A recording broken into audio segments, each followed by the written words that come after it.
Some people think that Bernard Hopkins should stay away from the light-hitting WBO light heavyweight champion Nathan Cleverly because some people believe that Cleverly will beat Hopkins even when the fight is ever made.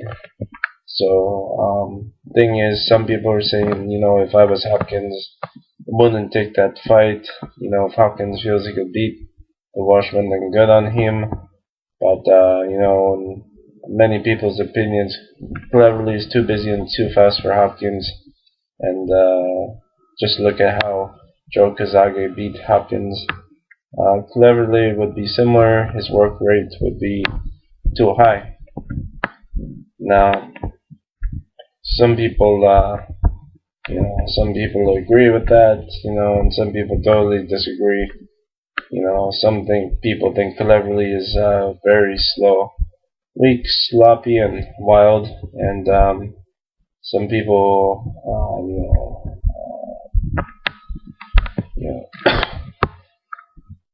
some people won't recommend Hopkins take the fight because basically there's no gain in beating Cleverly.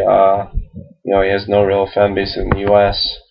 and beating him wouldn't give Hopkins the attention he got when he exposed the former WBC, WBO middleweight champion Kelly Pavlik in their 170-pound fight in October 2008.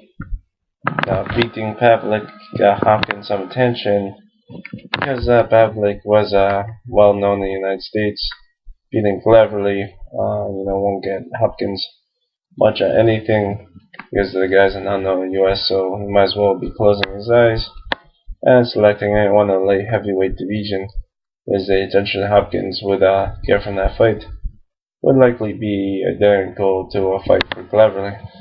With Cleverly, Hopkins would have to worry about getting nailed with a lot of rabbit punches because Cleverly could throw a mean rabbit punch every now and again.